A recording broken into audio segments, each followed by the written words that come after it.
on a quand même besoin du haut de gamme et de la compétition Toujours. pour de la visibilité, de la crédibilité. Est-ce que c'est ça, du coup, qui fait quand même aujourd'hui vendre des suspensions, et notamment aux OEM? OEM, c'est Moi, c'est le seul. les assembleurs, enfin Voilà, les ouais. marques en direct. Moi, c'est le seul dénominateur que j'ai trouvé. J'ai dit à Suntour, pour le management, il faut aller en Coupe du Monde, il faut aller faire de la compétition pour développer des produits haut de gamme, pour pouvoir par la suite le vendre. Développer de la technologie. Comment tu veux développer de la technologie si tu vas pas en compétition?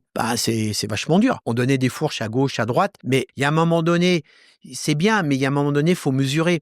Et donc, du coup, la compétition, ça te permet d'abord d'avoir des pilotes qui vont vite. La partie R&D, c'est là où tu peux mettre de l'argent parce que tu leur expliques que si tu arrives à faire marcher des fourches en Coupe du Monde de DH et faire des podiums, ces technologies, si tout doucement on la met, on va dire, au commun des mortels, on va y arriver.